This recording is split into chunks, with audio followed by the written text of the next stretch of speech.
Assalamualaikum warahmatullahi wabarakatuh. Salam sejahtera bagi kita semua. Salam Om Swastiastu, Namo Buddhaya, salam kebajikan. Perkenalkan, nama saya Natana Ardina, absen 23 dari kelas 1110. Di sini saya akan menyampaikan tentang pentingnya pola hidup sehat sebagai gaya hidup berkelanjutan yang disampaikan oleh Dr. Ling Ahmad Khosim. Jadi, gaya hidup berkelanjutan adalah gaya hidup sehari-hari yang dilakukan untuk mencapai kehidupan yang sejahtera dan dapat dirasakan secara berkelanjutan atau terus-menerus. Hal yang paling berpengaruh pada kesehatan adalah lingkungan. Lingkungan yang sehat akan membuat tubuh kita sehat. Namun, apabila lingkungan tidak sehat, maka menjamin kesehatan pada tubuh kita tidak sehat. Perilaku atau kebiasaan yang tidak sehat juga akan menyebabkan tubuh kita mudah untuk terkena penyakit. Semua tindakan yang kita lakukan akan memiliki dampak pada tindakan dan orang lain.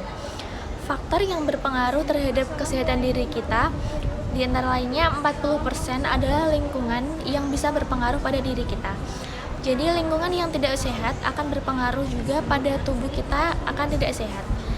Lalu 30% adalah faktor perilaku seperti merokok, minum minuman bersoda, dan tidak mencuci tangan. Lalu 20%-nya adalah layanan kesehatan yang sudah baik. Isu prioritas yang dapat mempengaruhi kesehatan adalah penurunan kualitas air, pengelolaan sampah dan limbah, alih fungsi lahan, dan perubahan iklim.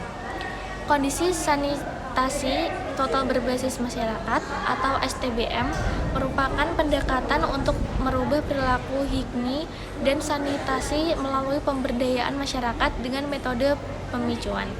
Ada 5 pilar STBM, yaitu 1.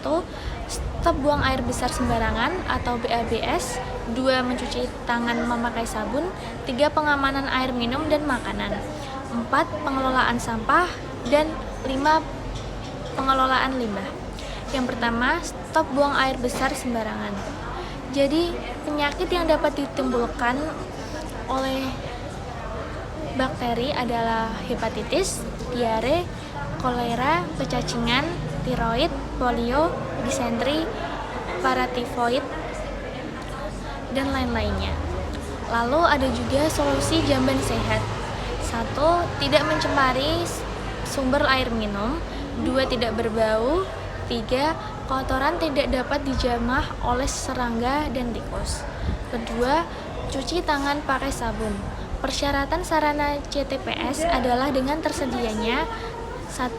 Air bersih yang dialirkan. 2. Adanya sabun. 3. Penampungan atau saluran air limbah yang aman. Lalu 3. Pengamanan air minum dan makanan.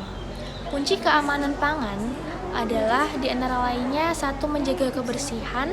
2. Pisahkan makanan matang dan mentah. 3. Masak dengan sempurna. Jadi tidak dimasak dengan setengah matang. Jadi kematangannya harus sempurna.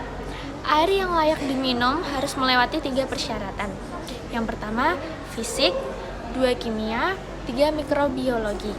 Kemasan atau wadah yang baik untuk kontak dengan pangan adalah tidak menggunakan alat masak atau wadah yang dilapisi oleh logam berat. Lalu, proses tidak menggunakan kantong plastik atau kresek yang tidak sesuai dengan standar. Lalu yang keempat, pengelolaan sampah. Kotoran dan sampah bisa melalui tangan, hewan, dan menuju ke tubuh kita. Potensi resiko kesehatan lingkungan akibat sampah di antara lainnya adalah 1.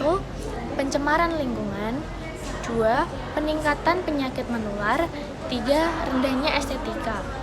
Lalu, dampak limbah yang tidak dikelola dengan benar akan menimbulkan 1. Gangguan kesehatan manusia. 2. Gangguan genetik dan reproduksi.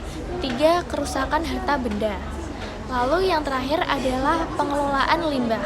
Dampak limbah yang tidak dikelola dengan benar akan menyebabkan beberapa dampak. Di antara lainnya 1. Gangguan kesehatan manusia. 2. Gangguan genetik dan reproduksi. 3. Kerusakan harta benda disebabkan oleh garam-garam terlarut yang terkandung dalam air berlumpur yang dapat menurunkan kualitas bangunan. 4. Gangguan tanaman. Dan 5. Kerugian ekonomi. Lalu tahapan mengelola sampah ada 3, yaitu reduce atau mengurangi, reuse menggunakan kembali, lalu recycle mendaur ulang. Sekian yang dapat saya sampaikan. Mohon maaf jika ada kekurangan atau kesalahan kata. Terima kasih. Wassalamualaikum warahmatullahi wabarakatuh.